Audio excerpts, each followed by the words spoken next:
It is good to be with you again this week for our Connect Group video. Hopefully you're going to be able to watch this before your group meeting either on Wednesday, Thursday, whenever you get together. I do want to acknowledge a couple of things. One, this is the same shirt that I recorded in last week. It's clean. I wear it all the time. I didn't know that when I put it on this morning. I kind of forgot and I started recording and I looked back and I said, oh, I wore the same shirt, but it's clean. Let's not worry about that too much. Also, I'm recording in the car. Now, I've never really understood the fascination with all these videos people record in their car. So I thought I'd try it. So far, so good, but I'm in the car. So I don't know. If it's good, it's good. If not, it's not. It is a portrait mode, not landscape mode this week because of that. So hopefully that's not too much of a distraction.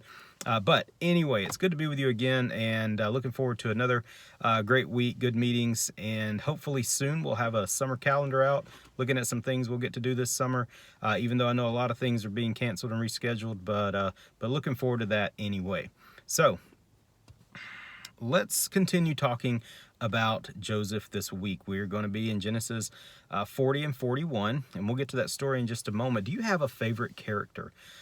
Maybe in a book or a movie, TV show, but a favorite character. One of mine, and when I think about this topic we're talking about this week, one of mine is Harry Potter. I love the Harry Potter series, read it 3 times through, I think, seen all the movies multiple times. Love it all. And the thing about Harry Potter, the character, he's a very complex character. And as you go through those stories, we find out what makes Harry Harry, because we go back and we hear a lot of his backstory. We find out what happens to his parents, and we find out who the people were who were around him trying to protect him. We find out why he lives with his aunt and uncle. And you've read it and seen the movies. I'm sure we won't have to rehash all that. But all these characters, the best characters, always have a backstory.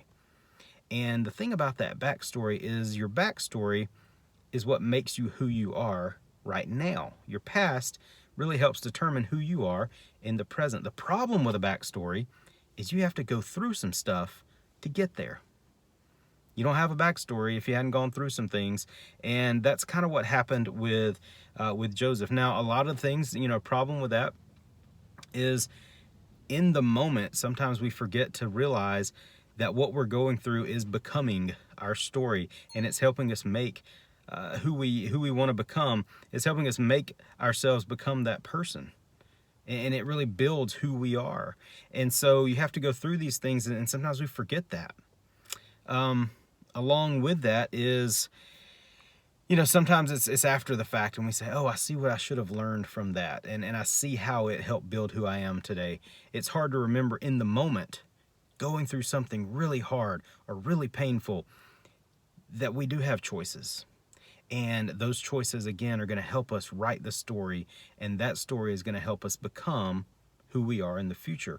And we do have a choice as to who we want to be. Same thing we talked about last week. You decide who you want to be, and you make those decisions based on that. So looking at Joseph, let's look down in Genesis chapter 40. And to save time, let's give you a quick rundown of what's going on here. Genesis chapter 40, we find Joseph, he is in jail. He got in jail because Potiphar's wife falsely accused him. He goes to prison. Remember, he's already been hated by his brothers, almost killed by his brothers, thrown in a pit, sold into slavery, purchased by Potiphar, second in command in Potiphar's house, now falsely accused by Potiphar's wife, finds himself in prison. In prison, he comes across these 2 men, the king's cupbearer and the king's baker. They got thrown into prison because Pharaoh got mad at them. That's it. No trial, no response, no questioning, no nothing, no grand jury, nothing. He got mad at them, put him in jail. These 2 guys got paired up with Joseph, and they had these dreams. Joseph was able, with the power of God, to interpret those dreams. For the cupbearer, he said, hey, in 3 days, you're going to be restored to your position. For the baker, he said, in 3 days, you are going to be hanged. Sure enough, these things happened. Now, in the end of the end of chapter 40, in verse 23, the chief cupbearer did not remember Joseph. He forgot him. And so he went back to his position with Pharaoh and forgot about Joseph. In chapter 41, it starts by saying, after 2 years. 2 years later, here's Joseph just sitting in jail, accused of something that he didn't do, and he continues to serve this time. You got to wonder if at this point he's wondering, why on earth is all this happening to me? Why do these things keep happening to me? Was he ready to give up? Was he questioning things? Maybe so. But we find out after 2 years, Pharaoh has a dream, needs someone to interpret that dream, and the cupbearer says, oh yeah, I remember this guy Joseph. Pharaoh calls him in. He interprets the dream. Pharaoh is impressed, and he understands that he has the Spirit of God with him. He makes him second in command over all of Egypt.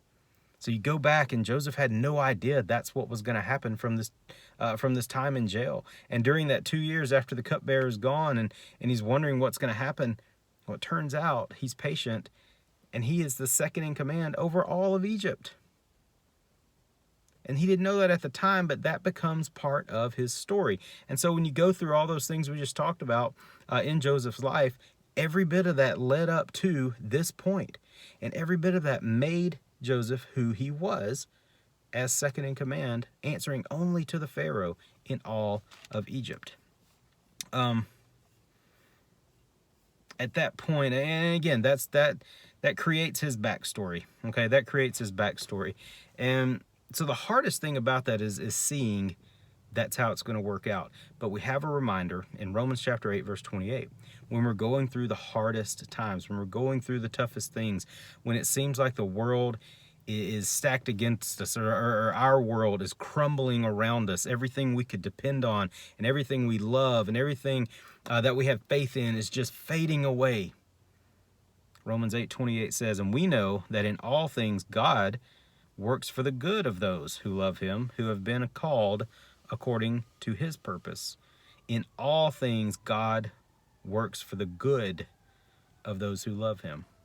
So that's the reminder when we're going through the hard things, when things are tough and we don't understand how things are going to turn out. God is working within us, and all things will turn out good for us because we are his people. We are people who love him, and he has called us, and this is important, he's called us for his purpose. So if we make the decision that no matter what we're going through, I'm going to use this to glorify God. I'm going to use this experience and whatever's happening, as bad as it can be, I'm going to use that to make myself a better Christian. Then we know that all things work for good for those who love the Lord. And that's the promise that God gives us. You can kind of look at that and think of it this way, is that, God is an expert at making a mess into a masterpiece. And so when your life feels like it's just completely messed up and everything is falling apart, God can make that mess into a masterpiece. And see, that becomes our story. One day we look back and we see all these experiences, we see all these things that happened, things that we thought we couldn't get through, and the times we thought that everything we knew was just over, and we realize that these were things that God gave me to go through to make me who I am today. So that's sort of the thought we want to talk about this week. I want to wish you all well. Hope you're having a great week. I know for those of you who are still in school, everything seems to be wrapping up now. Congratulations to all of our graduates. I hope everybody is excited about that, even the virtual graduations, however they're going to do that for your school. But I want to wish you a great week. Reach out to me anytime if you need anything, have any questions about anything. Have a great Connect group, and I'll see you guys later.